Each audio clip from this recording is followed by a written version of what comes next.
Greetings, my dear people of Ambazonia. Accept liberation. Greetings from me, Comrade John Akuro. Today, and always that question: who told you that Ambazonians are about to give up? We are never ever going to give up until we attain our objective, and that objective is ensuring freedom for the people of the Southern Cameroons. My dear people of Ambazonia, today is Wednesday, and today is April 19, 2023. And so, my people, on today's broadcast, we have a big, and interesting package. I want to assure you that the efforts that you are putting in by day and by night are yielding. I want to assure you that despite the noise and the imagery that La République du Cameroon is trying to present to give the impression that they are outdoing us, listen, folks, La République du Cameroon is in a shambles. I've said here continually and I will repeat always, La République du Cameroon is in a shambles. They are losing arguments every day, and gradually their resources are being depleted. And excuse me to say it clear, that even in terms of military gear, they are beginning to come to terms that they don't have what is required to keep this war going for much longer. So therefore, their total approach today is serious manipulation campaign. Their approach today is to play the fright, that is to create a kind of imagery in the minds of the people of the Southern Cameroons to make us feel that we are losing, so that we will get more and more people getting discouraged, and at the end of the day, we will hand La République du Cameroon victory from the jaws of defeat. My dear people of Ambazonia, let me make it clear. Ours is the fastest liberation movement in terms of grounds that we have covered. A lot of liberation movements before ours, people were getting to 15, 20 years before you start hearing that one party is already getting seriously choked, or before you start hearing that there are already serious overtures for peace talks. But we're just 6 years and counting down the lines. We have covered already so much. We have internationalized. It is true that the desire or ambition of every parent is to make sure their child is always first. But sometimes note, in a very competitive school or competitive class, and your child even gets to number 10, that child has done an extremely great job, and you need to give that child accolades. But I want to say here that in our situation, we are making strides by day and by night.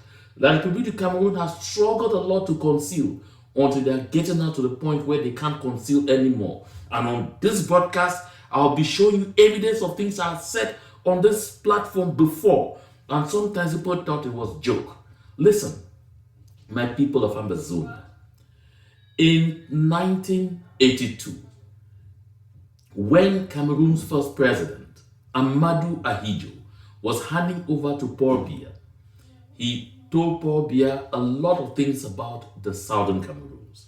But one of the most important things that Mr. Paul Biya told Ahidjo about the Southern Cameroons was to lay emphasis on Bamenda, on the grass field. He told Paul Biya that if you succeed in getting the people of the grass field, that's the northern zone, in getting the Bamenda man in your pocket, then Southern Cameroons is ours forever. But if you lose them, then we are in deep shit, because we are definitely going to lose that territory. Why did he say so? Because they had come to the conclusion, I don't know whether it's erroneous or was, justified, but listen, all the people of the Southern Cameroons, from Manfe through a cock, coming back downwards to Mbeme, to Kendem, going towards Fonfuka, living from there, passing through Nguti, going through Njungo, going through Njungo. You leave from there, come to Mbeta, and cross again from Mbeta, get through Elumba, and move all the way into Mbonge. Leave from there, start going back head on again until you get to Ashong. you get to Guzan, you get to Kingomin, you get to Jakiri. Listen, my people of Ambazonia, all our people are politically alert. All our people are well educated. All our people know what they want. We have a few among us who are people who are generally gullible. And among these few who call themselves elite, the most gullible of them all happen to have found themselves in the southern zone. At the time that Ahijo was passing over the mantle to Paul Biya, he was judging, therefore, from this very tiny fraction to tell him, listen, the people of the southern zone are malleable. You can consider those ones in the back. Because any day you can fool them with this or that thing you accept. But those from the northern zone, those from Bamenda, the Bamenda man, be careful with them. Because if not, they are the ones who will be the cause of your downfall. And therefore, they spent all the time using scholars, using all kinds of techniques, using local politicians to create a wedge between the people of the northern zone and those of the southern zone, between the Bamenda man and the Boya man. They did everything possible to create even situations that did not exist, and got people like Victor Julius Ngo to write books that showed that the people of the southern zone had a raw deal from those of the northern zone. That the people of the southern zone had a raw deal from the Bamenda man during the time that we were together in the former UN Trust Territory of British Southern Cameroons. And that narrative, they didn't care to get anybody into the facts. They just spread it, and it went, and some people bought it to the point where they started saying, oh, Bamenda people, they are cheating us, they are doing this, they are doing that. And that was deliberate. It was meant to create a wedge between the two zones that they created. Because even what was saying northern southern zone, it did not exist like that. It's only an SCS creation to try to depart from the so-called northwest southwest. Because in effect, in the days of the former UN Trust Territory of British Southern Cameroons, we had Bamenda Division, we had Kumba Division, we had Manfe Division, we have Boya Division. We did not have any such thing as northern zone and southern zone, or northwest and southwest, or grassfield and forest zone. But what our leaders did at the time was that if the prime minister were from the area clearly identified as grassfield, he appointed 4 cabinet ministers. Because the cabinet was only 8. 4 cabinet ministers from the forest zone, and then 3 from the grassfield to make it 4-4. If the prime minister was from the forest zone, like it was the case with Endeli, he appointed 4 cabinet ministers from the grassfield and 3 from the forest zone. When it was Foncha, he appointed 4 from the forest zone and 3 from the grassfield, because he considered himself, each of them considered themselves a cabinet minister. And so for that reason, they needed to always balance the equation. But now they had to create this wedge. And the intention of creating this wedge was to make sure they keep us fighting, because it is only divide and rule that helps the enemy to keep their captive completely captive. That is what it absolutely was. In the course of this program, therefore, I will be demonstrating to you how time has deconstructed any kind of mirage of an argument. Because the next aspect of it was they told another big lie, that the grass field was arid land with no resources, nothing absolutely coming from there. And the forest zone was an El Dorado with oil, with the sea, with forest, with every kind of thing. And that's so therefore the Bamenda will be struggling to attach themselves or lean on the forest zone people or on the southern zone people because of their resources. So they say they are coming for your petrol, they are coming for your forest, they are coming for your minerals, they are coming for your everything. They are coming even for your soils. But look at this. I've often asked this question. Can anyone tell me candidly which person from which other part of the country going to the grass field, going to Bamenda, has ever carried food from somewhere else to take to Bamenda? On the contrary, people come from all parts of that country to carry food from Bamenda, the same place considered to be arid land.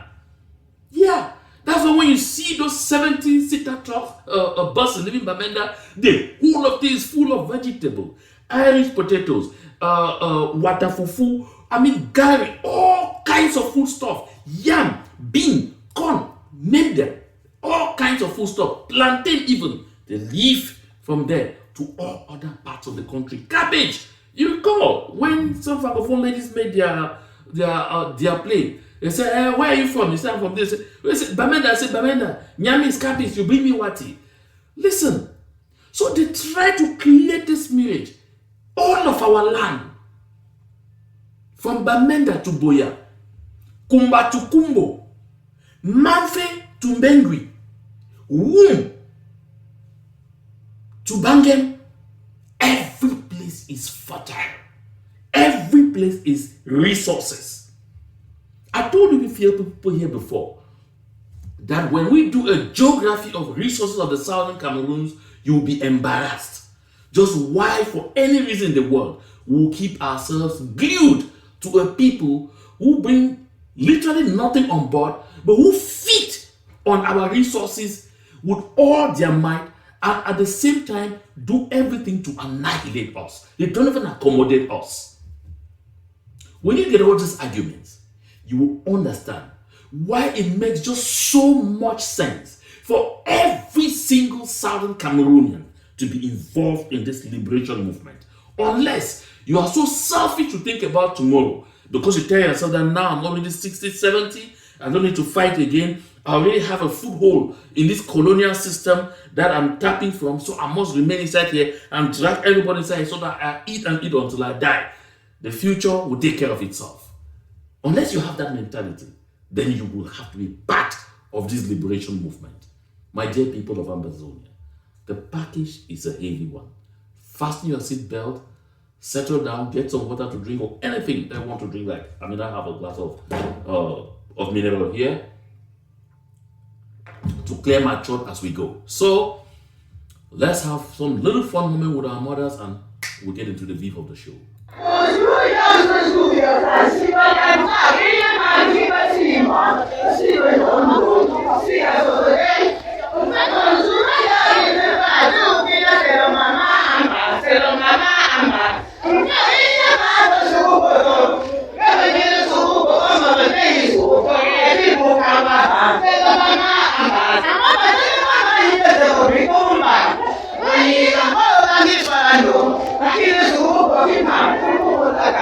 I want to thank our mothers for this very interesting moment of respite and sharing.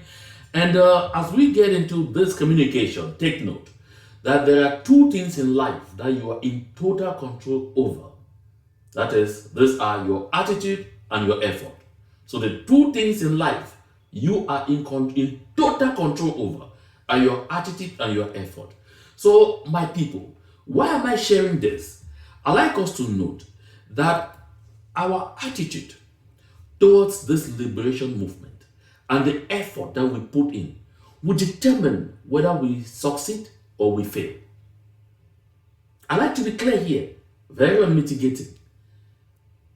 Listen, because we have control over our attitude and we have control over the level of effort we want to put in.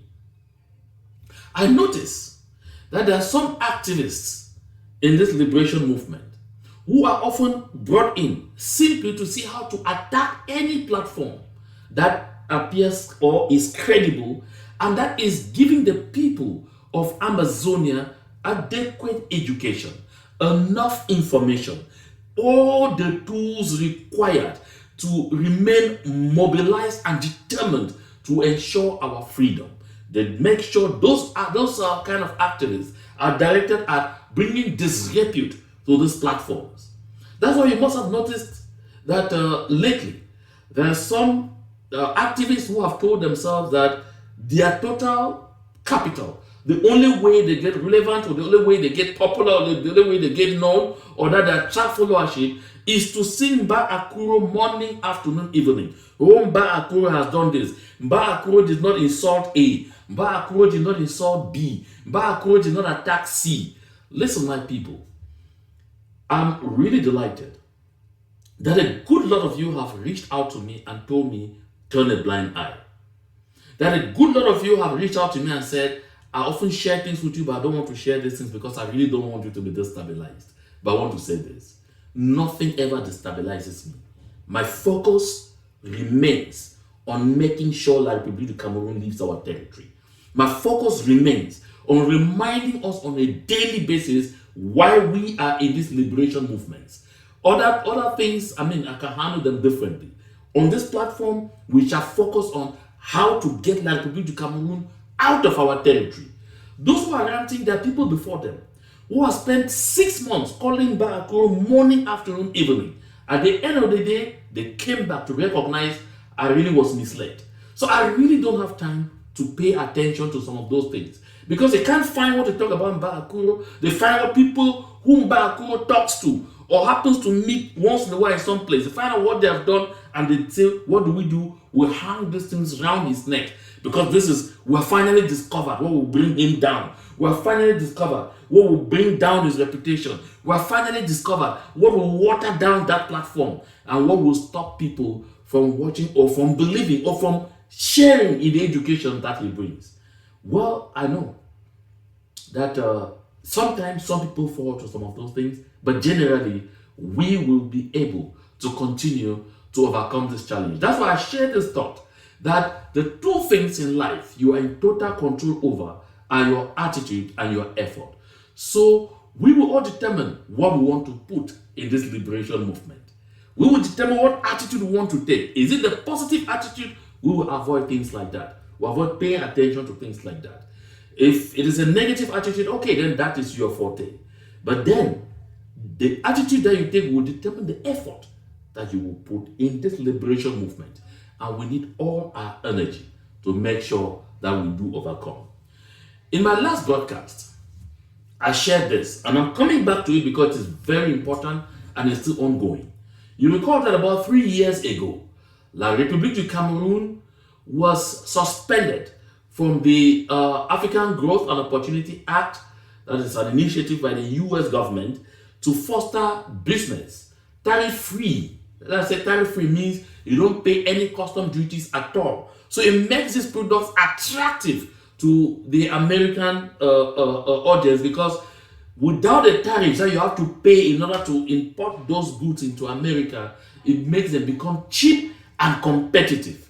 And therefore, the government of the United States of America at the time, under President Donald Trump, suspended Cameroon from AGOA because of their worsening human rights record and because of their refusal to sit down with the people of the southern Cameroon to peace talks to end the genocidal war.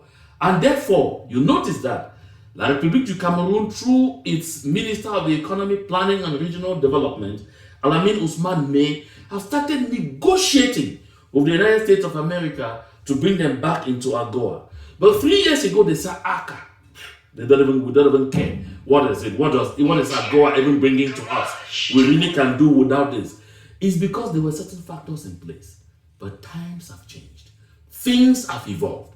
La République du Cameroon is now knowing far more difficulties than they knew then. The options are getting far more limited now by the day. That is why La République du Cameroon now finds itself cap in hand, begging the same United States that they have said, get out, go away, we have no lesson to learn from you, we have nothing to take from you, we don't have anything to hear from you, get lost. Today, that same Cameroon is cap in hand, begging the United States to reinstate Cameroon in the AGOA initiative. The reason is right ahead. I will bring to you the reason. Before I get to the reason, just look at, this is why, Mr. Slide, this is why Mr. Thibaut Nagy exclaims, because of course, don't forget that Mr. Thibaut Nagy contributed effectively, seriously, in ensuring that Cameroon was suspended from AGOA. Because at that time, he was the head of the Bureau for African Affairs. That is, he was a U.S. Under Secretary of State in charge of the Bureau for African Affairs. And that's why he says, I'm surprised that the U.S. government started discussions with Cameroon about country regaining AGOA eligibility. Has Cameroon government's human rights practices improved? Has government done anything serious to end the Anglophone crisis? Has government done anything to lessen corruption? And after asking all these questions, he himself provides the answer, which is a big no. And of course, this tells what it tells. This is a clear advocacy by Mr. Tibonagi to the US government against readmitting Cameroon in AGOA. Now, this is Tibonagi talking. Like asking the US government, you are carrying out the discussion, has anything changed? Then us, what have we done? Have we done anything? Have we moved 1 inch? Have we taken even the least move to say that no, we want that as a matter of fact, the US government should remain conscious and determined to go all the way in anything that they want to do with Cameroon? Of course, this is a moment, more than ever before, that we have to take action. Action. What kind of action do we have to take? Listen, I followed, there are quite some activists and other stakeholders that have already started talking about this, and I'm barely adding my voice to it. I would have talked about it first if I came on first, but delighted that they're already talking about it, so I cue onto it, just so you know. In this liberation movement, any initiative that's a correct one will queue behind it. One, you already have directives or guidelines. If you are in the United States of America, in any of the 50 states, you have something you can do. You don't need to be in Washington, D.C. to do anything. You don't need to be in Maryland, which is close to D.C., or in Virginia, or in Delaware. You don't need to be in DMV. Anywhere you are in the United States of America, you can influence the decision that the United States of America takes in the ongoing discussions with La République du Cameroon. What do you need to do? Thing number one, contact your senators and congressmen and women.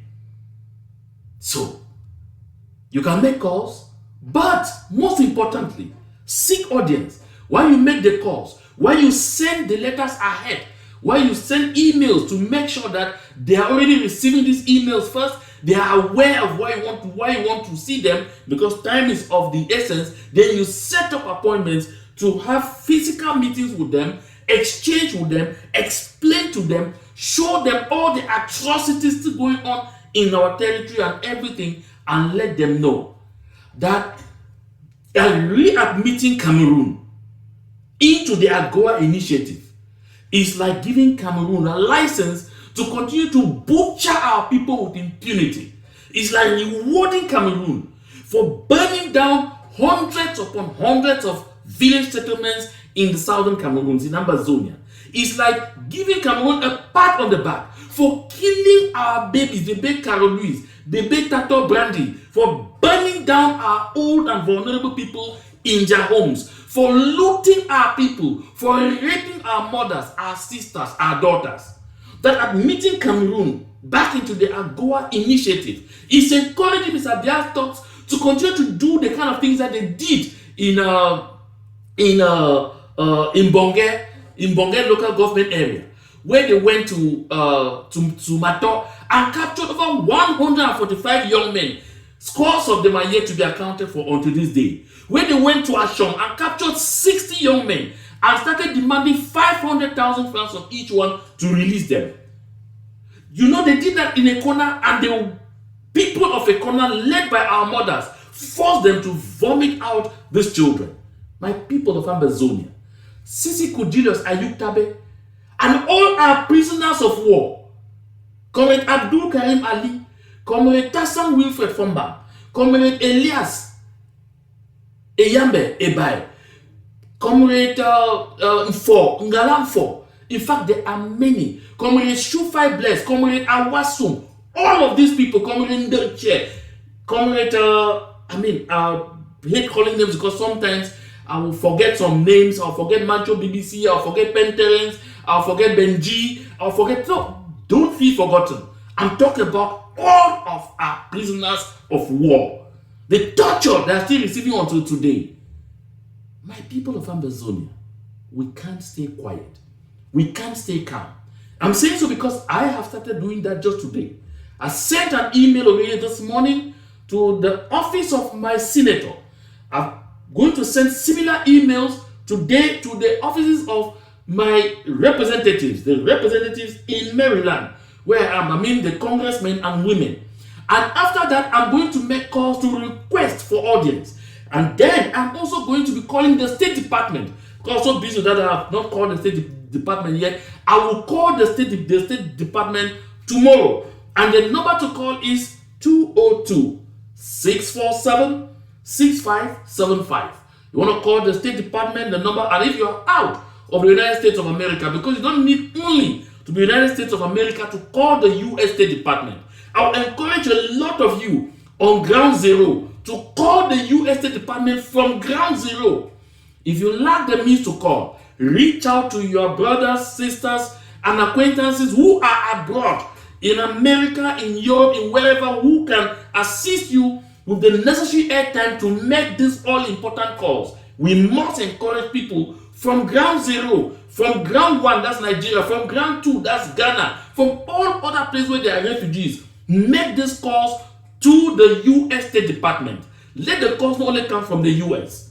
And if you're calling therefore outside of the United States of America, it will be +1 or 001, whichever one you choose, either +1 or 001 202 647 6575. +1 or 001 202 647 6575. And report the level of atrocities you are experiencing on ground zero. Those of you on ground one, report the tortures, the kind of lives that you are living in exile. Those of you on ground two, same thing. And remind the U.S. government, therefore, that readmitting La République du Cameroon into the AGOA initiative is like giving them a pass. It's like telling them what you are doing is the right thing, continue in the same direction. Make these calls. My dear brothers and sisters in America, in Europe, in Asia, send money to our brethren back home. Send them airtime. Can we send them airtime directly? Maybe if you send money, you end up in Chantrua. Send them or end up in Bubat. Send them airtime directly. Encourage them to make these calls. I will share this telephone number as the first text on the comment section, and I will pin it at the top. Consult it. Take this number. Make that call. And listen, now when you call, select extension 8. Comrade Christian has also sent out an audio. Listen to it. You also get guidelines on what to do. So when you make this call, you will select extension 8 and you will leave your message. You are unlikely, the likelihood that you talk to someone physically is limited, but leave voice notes. So leave a voice note. Express yourself as clearly, as succinctly, and especially be concise. Take your time. Explain yourself. Leave your name. Say where you are calling from, and then you go. Let me remind you, the U.S. State Department will never disclose the names or identities of anyone that called in such circumstances. So tell them who you are, where you are calling from. Tell them your story. I like our people, especially on ground zero, to be part of this initiative. Please reach out to this platform. Ask for guidelines if you don't know. I will direct you. I wouldn't mind reaching out to each and every one of you to guide you exactly on how to make these calls. Make these calls is very important. So that is one channel. Therefore, we make these calls, we meet our representatives in Congress, we meet our senators, and then there are those who can demonstrate. Don't think that you only need to come to the State Department to demonstrate. Demonstrate in front of the U.S. Embassy in your various countries where you are. Even if there are just 5 of you demonstrating in front of the U.S. Embassy, finish and hand a memo to whoever comes out there. They will collect it and will transmit it right to the State Department.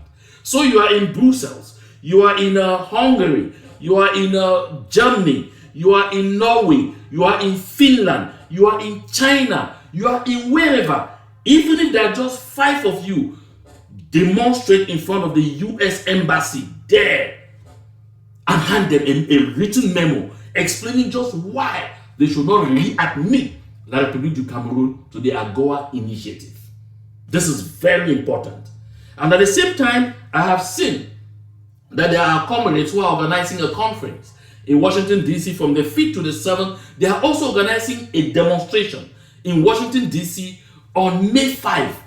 If you have a chance, attend that demonstration. Listen, and I want to be clear here.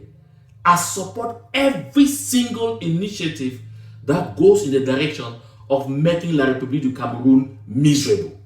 Listen to me very well. I will support any such initiative.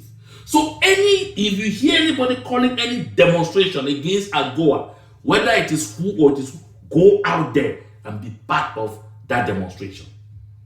I'm sure we all know that on April 28th, for all of those who are in Europe, all roads will be leading to Brussels in front of the European Union office, where SCAF is inviting all of us to go out there and demonstrate. And like I said in my previous broadcast, I want to see a sea of blue and white. So that will be another opportunity that when you finish demonstrating from there, also request to demonstrate before the US Embassy in Brussels against AGOA. This is something that we have to take into consideration so we don't have to give it any chance. My dear people of Ambazonia, this is something we should always consider, something we should always bear in mind.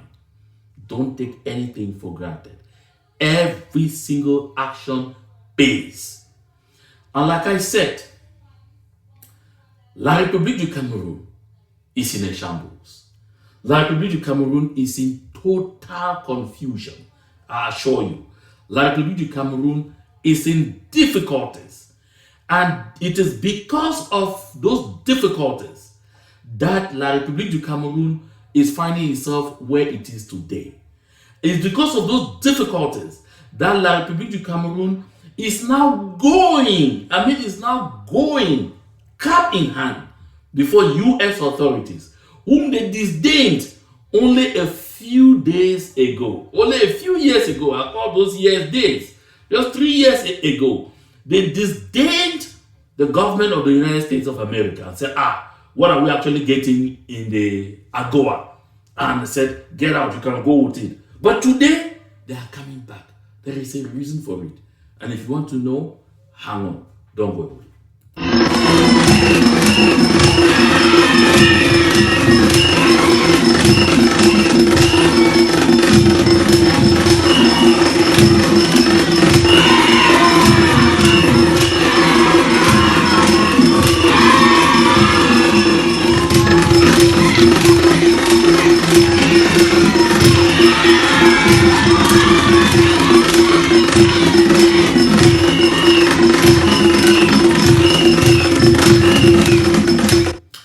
You're welcome back. On the JMA Connections, we mix education with just a bit of fun to make sure that we are actually staying in tune. That's why sometimes we have some of those breaks. So my people of Ambazonia, as I was saying a while ago, the cost of occupation is getting extremely unbearable for La République du Cameroun. As you can see here, they say, le Cameroun se tire une balle dans le pied. That's Cameroon shoots itself in the leg. Yeah, that by carrying out this genocidal campaign in Ambazonia, the government of Cameroon has shot itself, or Cameroon, La République du Cameroon, has shot itself in the leg. Why? Because they spend 6 billion CFA francs every month in Ambazonia. That's what you see, you say, Sud-Ouest ou Nord-Ouest Sud-Ouest, 6 milliards de francs CFA par mois pour faire la guerre. La République du Cameroun spends 6 billion CFA every month for the genocidal campaign in Ambazonia. And it's becoming unbearable. Actually, 6 billion per month. That tells you in 1 year, they spend 72 billion CFA for their genocidal campaign in Ambazonia. This is what is accounted for. Because what is not accounted for is such that you can't even believe it at all. My dear people of Ambazonia, I said La République du Cameroon, I've said here often, and people say, oh, Mbakuro is just coming feeding people with illusions, he's just coming talking trash. I've told you people over and over. Not only did I work as a senior journalist with the Cameroon Radio Television for 19 years, I had a lot of entries in that system. I have all the kinds of connections. I have consultancies, I have everything. So I have access that I have until today. Some will come and say, oh, he's having access because he's an agent, and I laugh. Like people Cameroon have their people who have access in our midst. It is important for us to have access in their midst. And I do everything possible to continue to maintain those channels that give you all the information that I get so that we share here, and it will help us to overcome the challenges before us. My people of Ambazonia, when I kept saying that La République du Cameroon is bleeding, some people thought I was kidding. When I kept saying La République du Cameroon, especially last year, could not finance its state budget because they kept credit card until the end of the entire first semester, the first 6 months, because they did not have money. This year, you know what they have done? They have divided people's allocations by 2. Most vote holders will tell you, talk to them, they will tell you that my credit initially was 3 million, now it's 1.5. But the budget tells you that it's 3 million. Because they will come out with a bloated budget. Like people Cameroon will come out with a fat budget, huge big budget of thousands of billions for the make-believe. Because La République du Cameroon is a make-believe system. It's a system that never lives in the real world. It's always a make-believe system.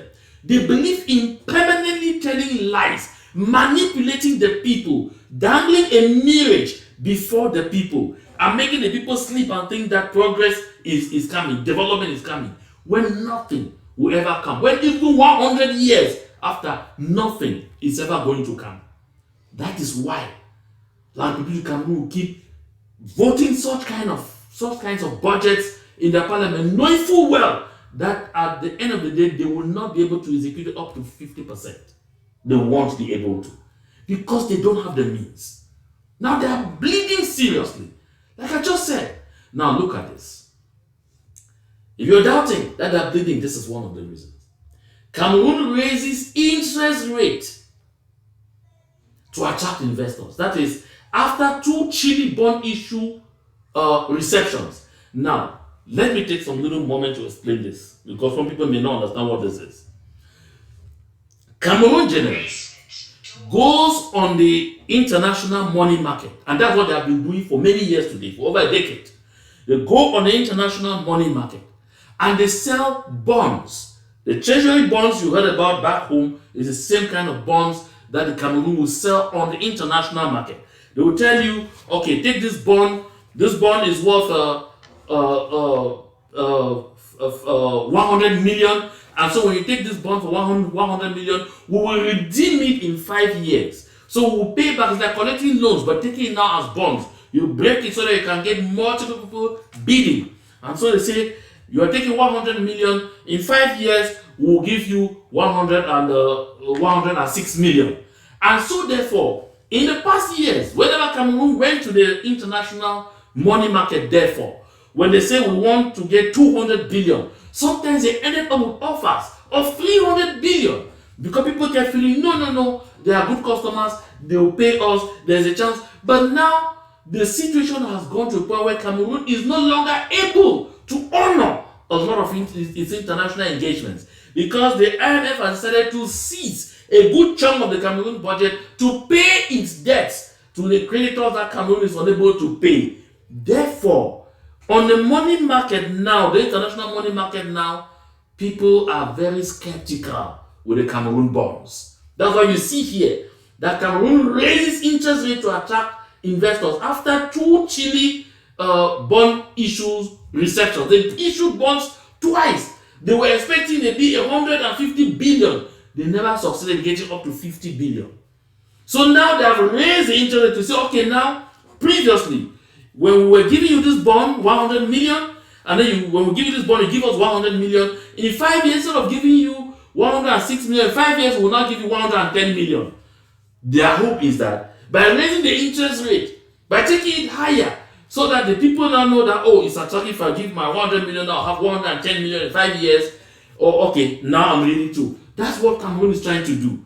This is not what they did before. In the past, they rather lowered the interest rate because they said it was so attractive. Today, everything is finished.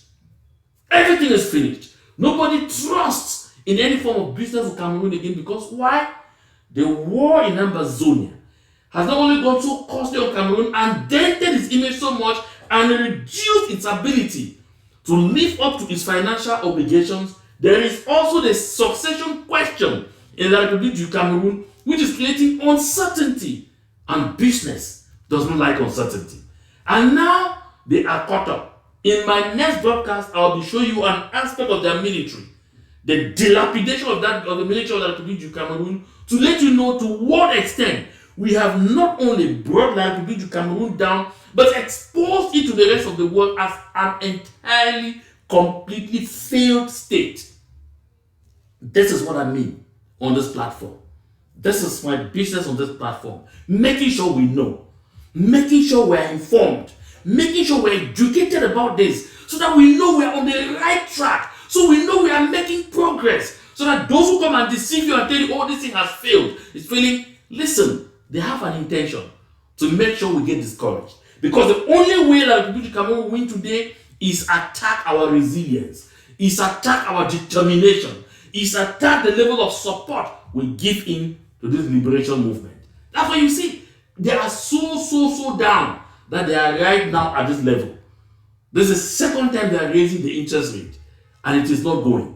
And it is because of this that you find that the Cameroon finally removing his cap and holding it in his hands and running towards the United States of America to say, please take us back in AGOA. The same AGOA they said 3 years ago, we don't care, go to hell. Yes, it's because we are making life difficult, and we must deny them the opportunity to get back into that AGOA. And let me say this here, that all may know. I talked here before about the situation with the East Timorians in Indonesia. The role that the elite of East Timor played in causing Indonesia to lose the ability to end up even in the federal system with East Timor. That East Timor could still have been part of Indonesia today, but in the loose system that allowed them to take care of their own business as much as they could and just have a loose connection with Indonesia.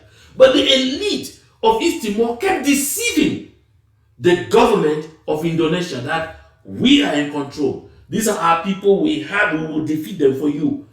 That's exactly what the so-called elite of the Southern Cameroons of Ambazonia have been telling La République du Cameroon. That's why they have been leading this very serious, stupid war with La République du Cameroon and assuring La République du Cameroon every day that don't bother, we will help you to overcome these people. Just take a look at this. This is why, in emergence, this gentleman is a citizen of La République du Cameroon. And he says the Anglophone elites can never win a war against their people. I have said this here several times. Some people will say, this Mbakakuro, oh man, come on. Is he drunk again? What's wrong with him? Why is he coming here just telling stories, blah, blah, blah, blah, blah, blah, blah. Noise maker. Why is he coming here making noise? Listen, I said it over and over.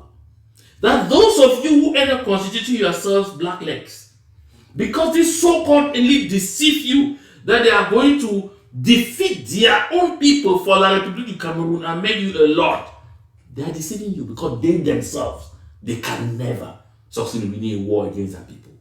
So citizens of La République du Cameroon have now identified the so-called elite as being people who are the ones leading the charge, leading the war against their own people.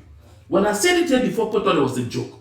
That the Fu Jonathan Mjingni, the Fu Callistus Gentries, the Atanga Ponji, all these, the Musonge, Peter Mafani Musonges, the Tabetandos, the Mbenamokitas, all of these people, that they are leading, the Muketes are leading a war against their own people.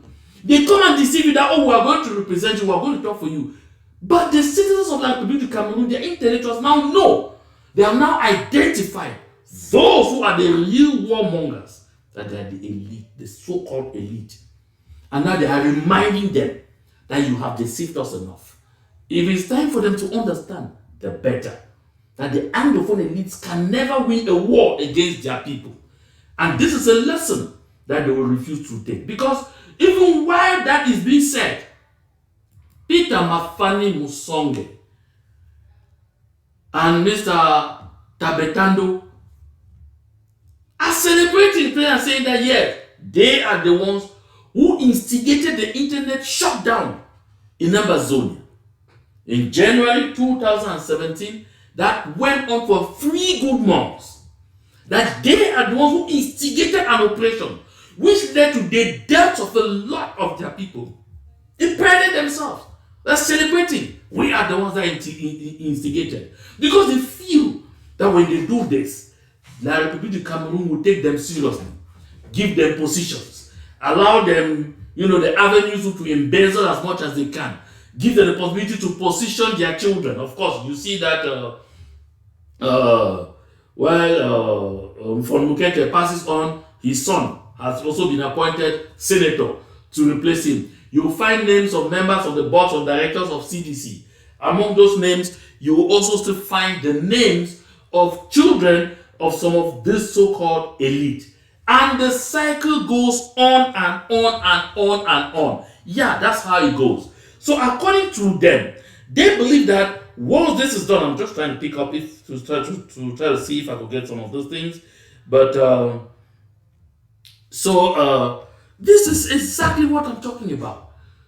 They will just try to replicate them. So they feel that these are the goodies that they get in exchange for fighting their own people, for betraying their own people, in exchange for throwing their own people to the dogs, in exchange for mortgaging the future of the children of generations upon generations of the southern Cameroons. In exchange, they should get this. So they celebrate, they thank themselves. Oh, we have done this year. We are the ones who instigated the internet shutdown. What did it do? Did it stop? It did not stop. The internet shutdown did not get to anywhere. And what the government of Indonesia did to the elite of East Timor, I'll come back to that. Let's just move on to see exactly how they get treated after they do all of those things. Look at this picture. Should tell you exactly the kind of stress, the kind of stress that the so-called elite have in that system. Because they are not even considered full humans. They are not considered full citizens. They are still considered sub-citizens. They are still considered sub-humans. And they are still treated as such.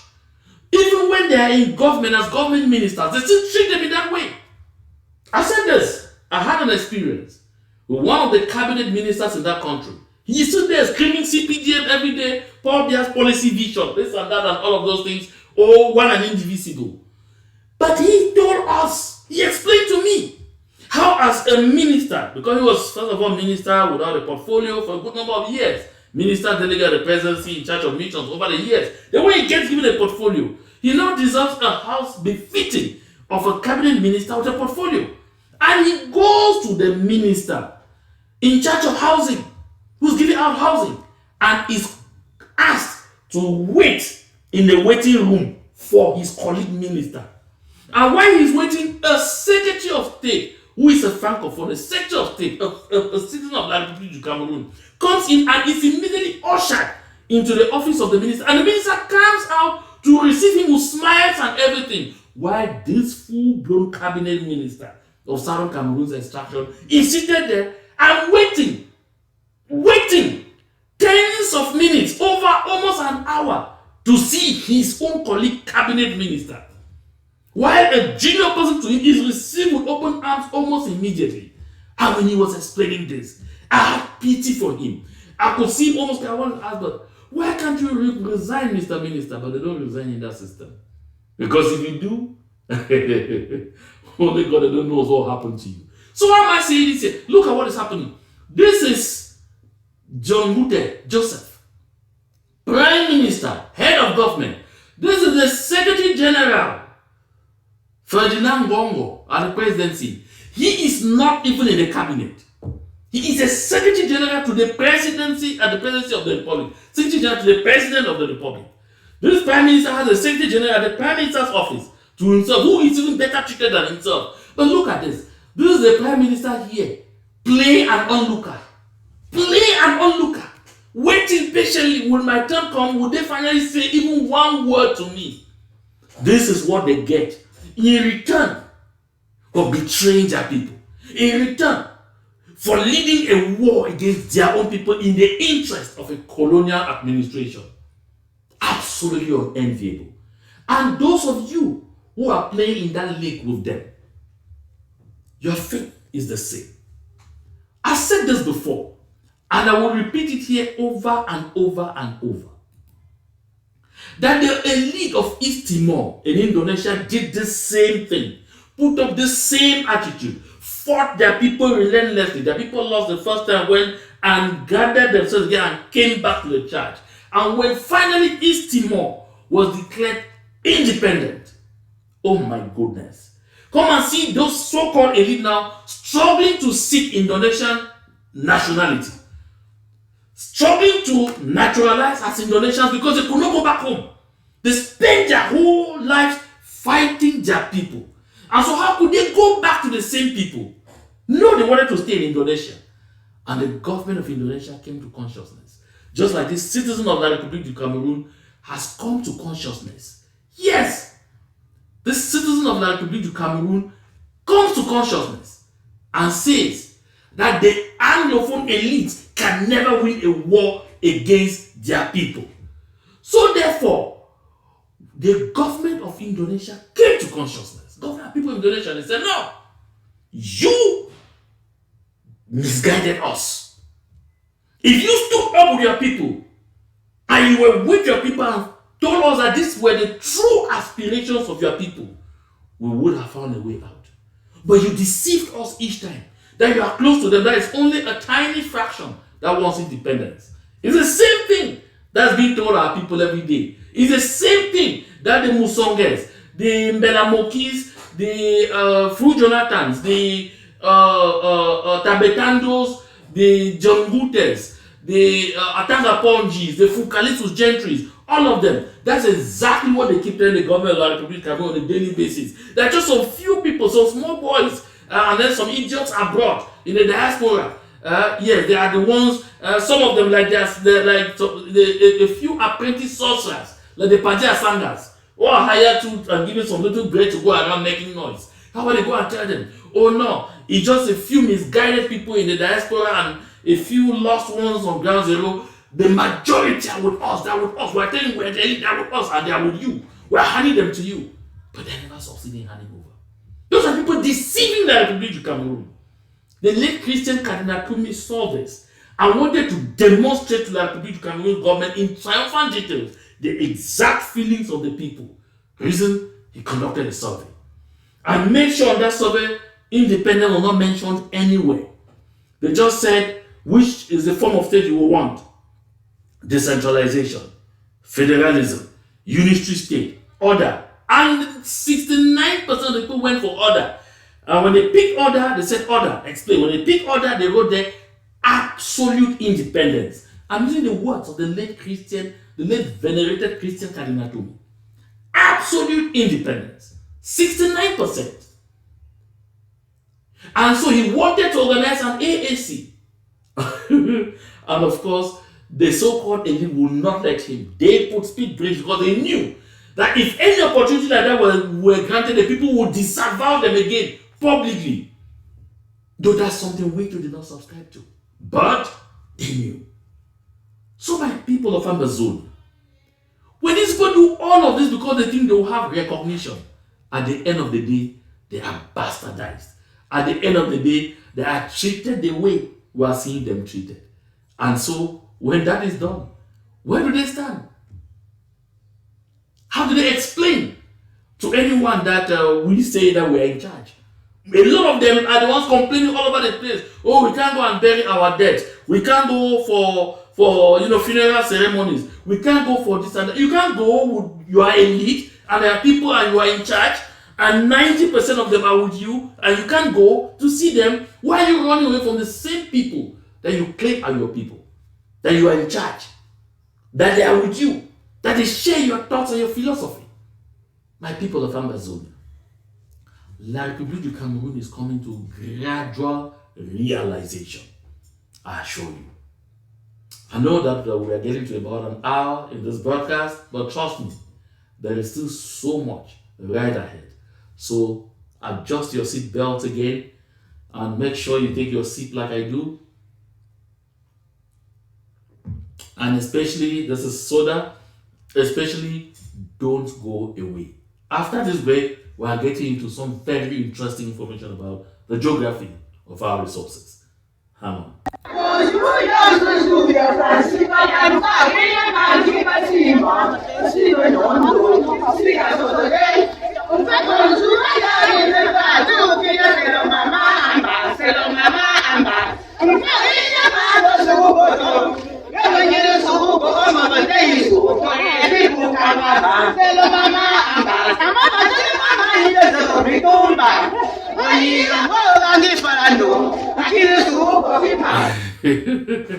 Thank you once more, our mothers. I don't want to keep people waiting a lot, but we will continue to have time to savor this beautiful song by our very resilient mothers.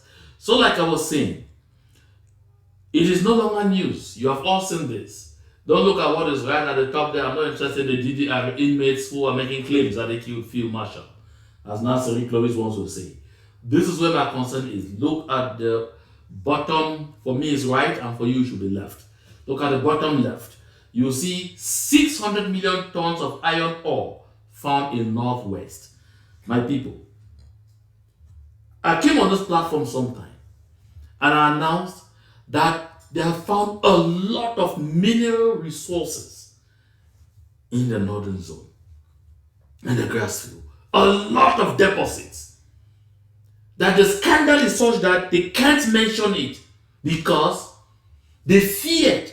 Recall at the start of this broadcast, I said, when President Ahijo was handing over to Paul Biya, he told him, beware with the people of Bamenda because they may become too hard for you.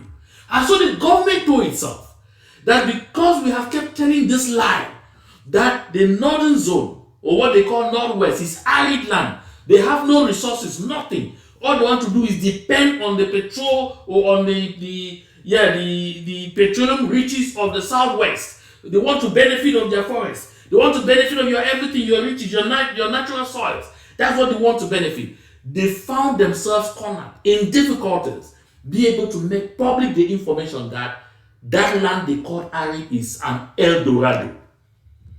Listen, you see this figure 600 million tons is fake. The tonnage of iron ore deposits found in the northern zone, especially in the Donga, Mantung, and Bui areas, is well over 600 billion. Listen, 600 billion tons. The document that I'm referring to that has this information is with Mr. Fu Jonathan merging me. A copy with Mr. Fukalistos Gentry. They are sitting on it so tight. This one, there was no way they could hold this one from leaking to the press, but they tried to water down the figure. Because what is in the place they call Northwest is far more than what the Republic claimed and was celebrating so serious that they found in Balam, where they have been claiming they are going to spend thousands of billions to exploit iron ore in Balam. You've heard talk about the Balam iron ore project. But I bet you what is in Balam is less than 1/100 of what is in Donga, Mantung, and Bui counties in the ground. At the same time that they even let this little one flicker, they don't tell you that they have found very important oil deposits. I mean oil, petroleum deposits in Momo, specifically in the Batibo area. And it extends right up to the point where Momo and Manu have boundaries. I mean oil, petrol, that same petrol that is in Bakassi, that same petrol that's in Kemlimbo. They have found an important deposit, very important deposit in Momo. But they say if we tell these people, if these people know, these people are so politically alert, these people are fighters, these people are people who don't give up. If we let them know they have this, then we are finished. Unfortunately, they couldn't hold it for so long. I said it here, when I said it here before, so a person back will just sit and invents things because he wants to motivate people.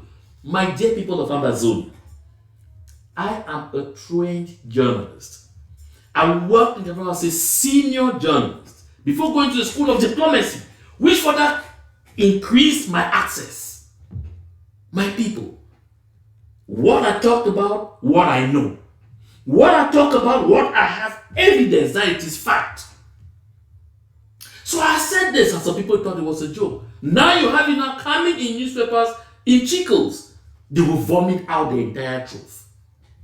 This is why they will do everything. They will kill themselves. This is why they will lose thousands upon thousands of their children in Ambazonia because of these witches. This is why the French will stand with Paul Biya, even if Paul Biya starts besides the messing he did in Washington D.C. that against when Paul is crawling on his stomach, France will support him because of this. And this should be an eye opener. So those of our people who are trying to backslide in this liberation movement, we have to stay woke. We have to stay determined.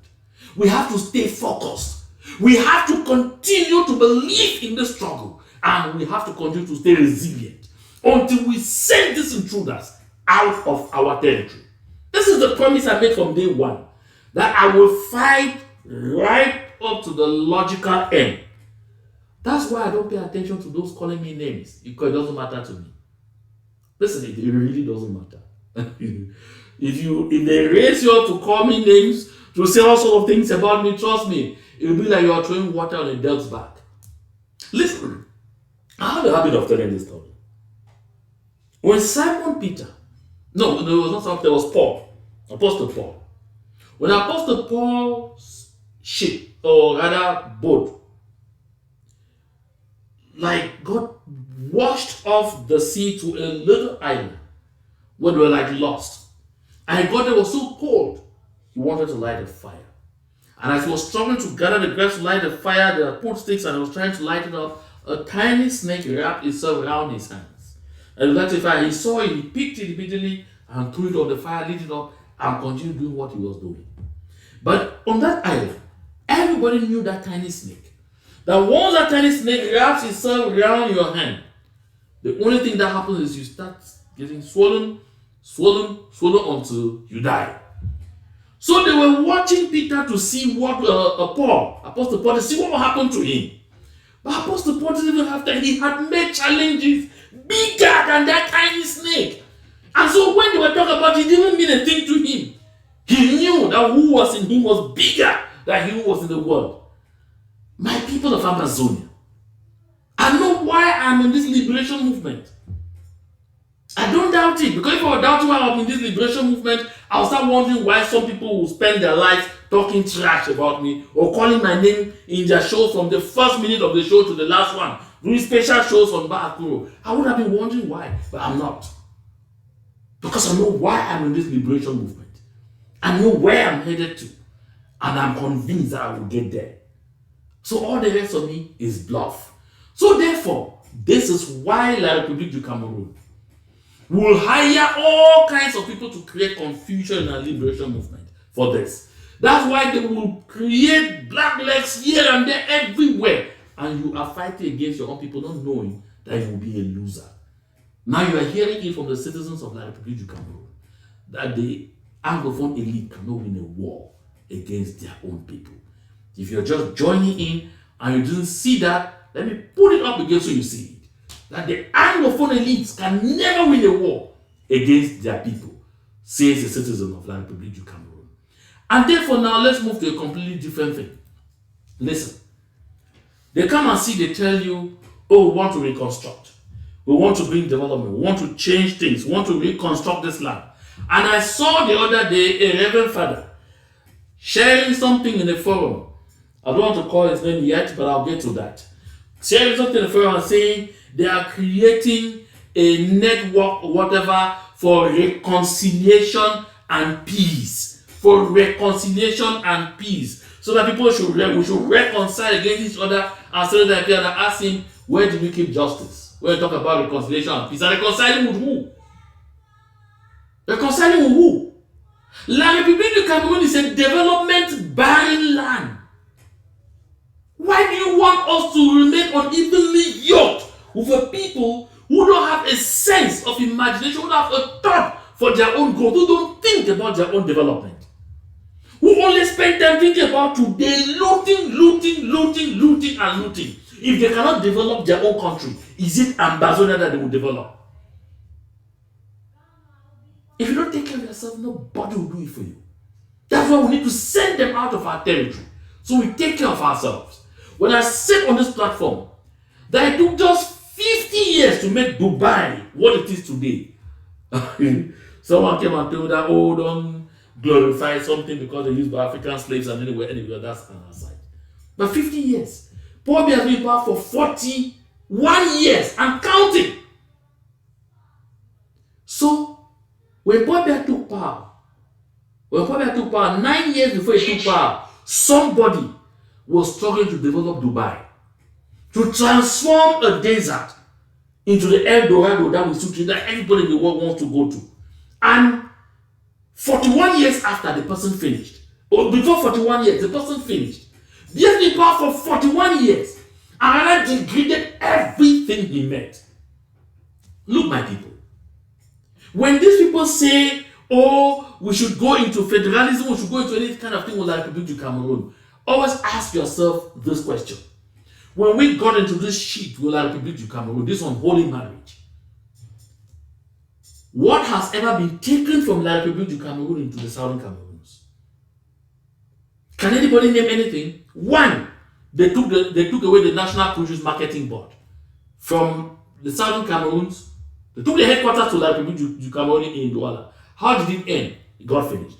Two, they took the head office of Cameroon Bank from Kumba to La République du Cameroun. What happened to it? It ended.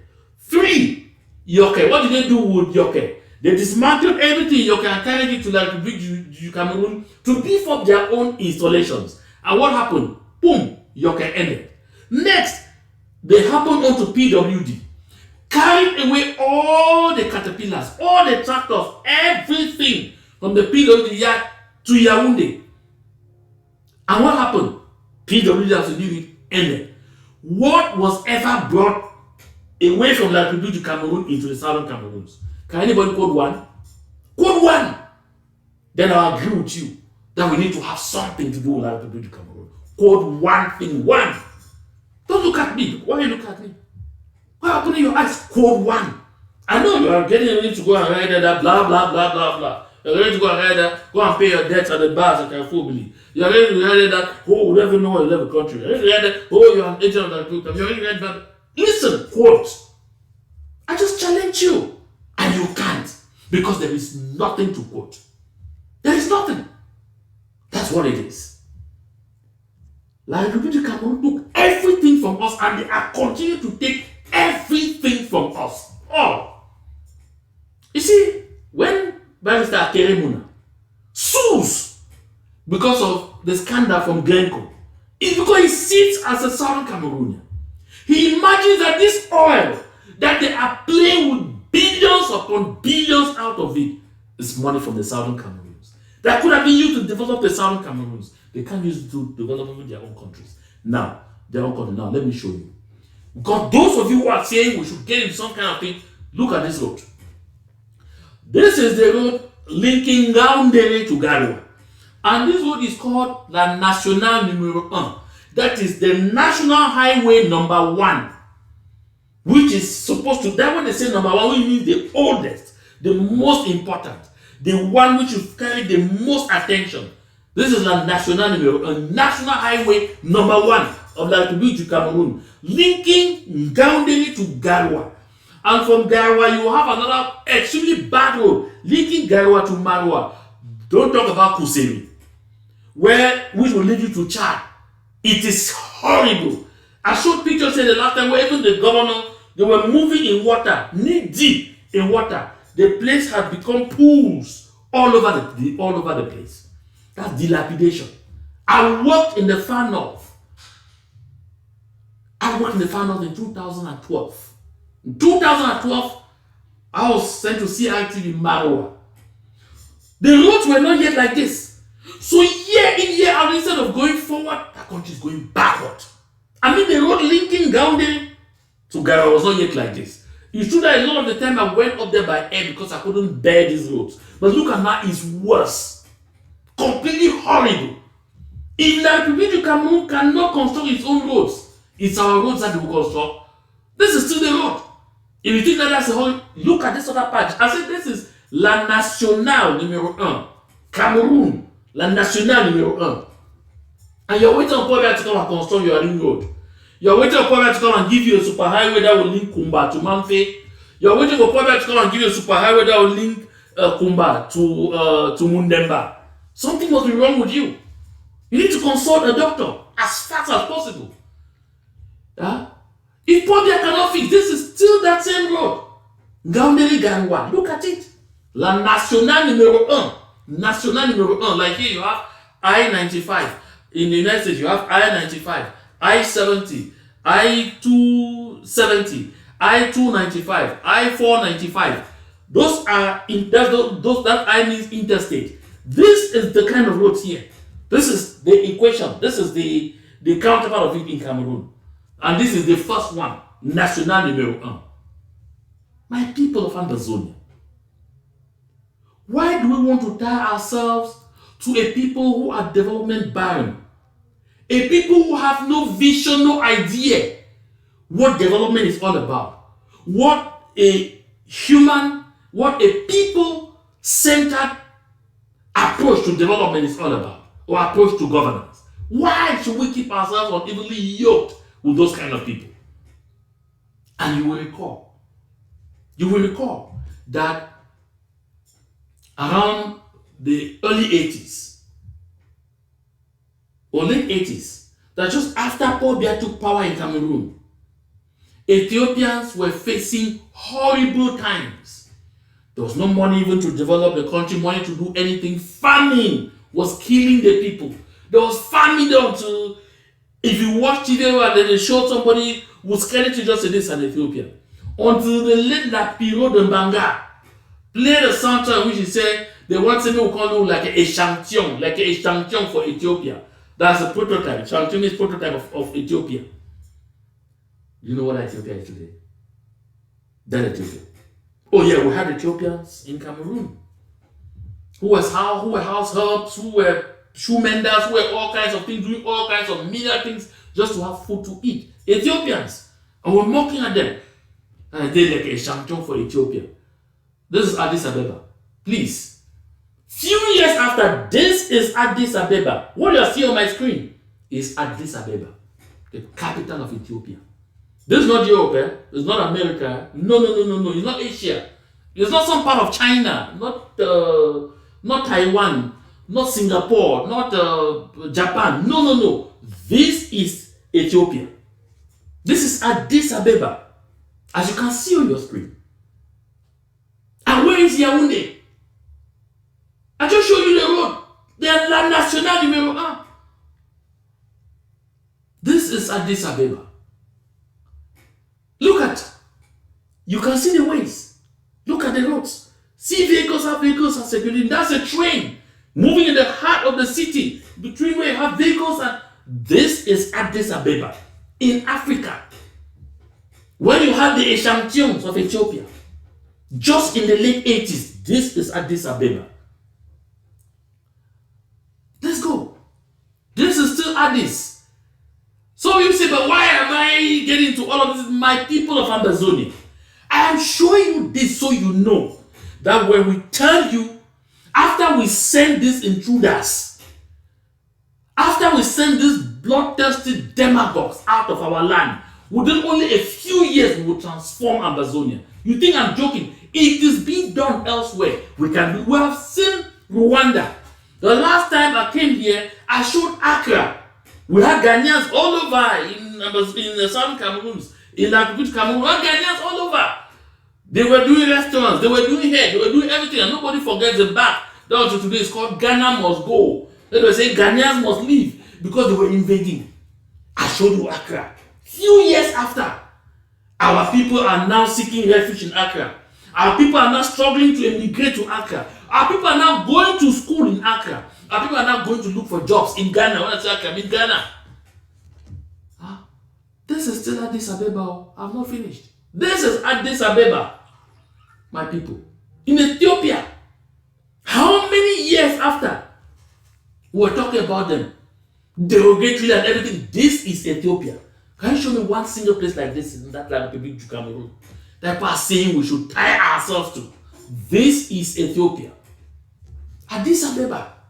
And let me take the last shot. I'm showing this many shots, many angles. So you don't say I just picked a little place. This is Addis Ababa. As you can see. I haven't ignored some of the pictures. There are so many. They can make you dream and go mad. And Ethiopia has an airline which is called today the flower of Africa. Ethiopian Airlines. Oh my goodness. And they have a fleet. They even have the Dreamliner. They have a fleet of aircraft. Many of them. Where is La Republic? What do we have? What do they have? What do we in Ambazonia have? What does La Republic du Cameroon have? Nothing. Nothing. And now why you are seeing this, because this Addis Ababa I'm showing you is not a prototype, you know what they call in French market. This is Addis as is now. Now look at why that is happening elsewhere. They are developing in real time. This is what La Republic is showing the people of Cham. That this is what Cham will look like when they develop it, maybe in 200 years. While in other countries they are living in real time, La Republic of Cameroon is living in dreamland. I've said 1 million times, La Republic du Cameroon is a country of make-believe. Make-believe. La Republic du Cameroon is a country of make-believe. You see, if you see the prototype, because it's a prototype, what they call maquette of Cham, so a Chamman look and say, ça veut dire que on va avoir le terrain, non? Hey, yeah. Alors qu'on va avoir le terrain, le train comme ça. Mais regarde ça. Ça, c'est le soleil, non? Ça, regarde. Non, pas bien alors. Il a fini. This is mirage. You ever did physics, you understand what I mean by mirage. And to explain it simply, that's if you're moving on tire, you get to, and then there's so much sun. Get to a place, stand, you look right ahead, you feel as if there's a pool of water. But there's nothing. When you drive until you get there, you find that there's no water, nothing. After you find a tire just as it were where you were before seeing it. At the point where you stood before seeing it, they call that a mirage. They make you to visualize things that you will never have. Like people to Cameroon, 200 years, they will not get here. Chamman, get up from sleep. Get up from slumber. They're deceiving you. You will never have it. If Paul Biya being Vondo cannot translate even just the prototype of the stadium that will bear his own name from paper to reality in how many years? Having spent over 400 billion, is Shanghai will develop. Is a road leading from Fundong to from Fuka that he will build? Is a road linking Bangem to Muti directly without them having to leave Bangem and pass through other places, other resorts to get to Muti? Is that what you construct? It will be a road linking Muti to Elumbambo and to Mbeta and to Njungo that he will construct.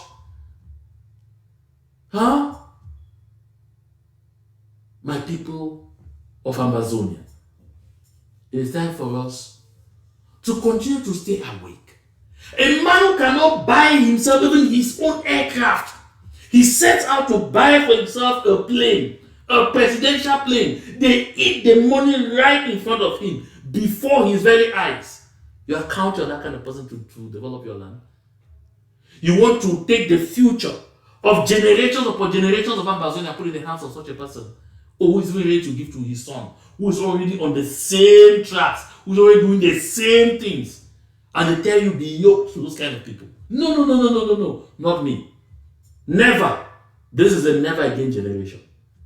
When you go to sleep today, tell yourself, I will not be part of the generation of stupidity, because that would be stupidity. Stupidity is knowing the truth but preferring to fall for a lie. And that is not our portion. It's not my portion. It's not your portion. And that shall not come to pass. So thank you so much, my dear people of Ambazonia. We have been in this broadcast already for 1 hour, 20 minutes. I want to let go right now. I will be back here as soon as the conditions are arranged. I know a good lot of you have complained. Quite some of you have complained about the sound quality here. Like I said before, this is a makeshift studio. All things being equal, within the next fortnight, within the next 2 weeks, we will now be in an ultra modern studio where we will have good sound quality and excellent broadcast for us to continue with this crusade. And thank you very much always for all the support. Make sure to contact your elected representatives in the United States of America. Make sure to make the calls from wherever you are to the State Department. Like I said earlier, I will pin the telephone number and the extension as the first comment on the comment section of this video. So make sure you reach out and deny La République du Cameroon the opportunity to get back into AGOA. And if you're just joining and you just want to hear it, you want to go back first, the telephone number is 202-647-6575. 202-647-6575. That is if you're in the United States of America. If you are out of the United States of America, you're on ground zero, and I'm encouraging a lot of people on ground zero to call. A lot of our people in Europe, a lot of our people in Asia, everywhere, you add a +1 before it becomes +1 or 001 202-647-6575, and the extension is extension 8. Because when you call, you listen, they will start saying, if you want to do this, click on this. If you want to do that, click on this. The 8th option, click on it, take the 8th option, and then record your message.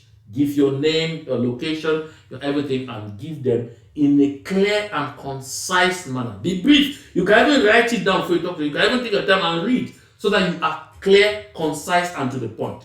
Don't talk, left, right, everything so they will not get what you are saying. There's no time. Short messages, straight, clear, and to the point. And let the U.S. State Department, because that number is for the State Department, let them know exactly why you're dropping this message that La République du Cameroon has never changed from who they are. They are continuing to rape our daughters, to rape our mothers, to rape our wives, to loot our people, to burn our village settlements, to kill people for their sports, to capture our people and collect ransoms. Tell them all this. That's what we need to do. So thank you again. Until we meet again. To God be all the glory. Goodbye.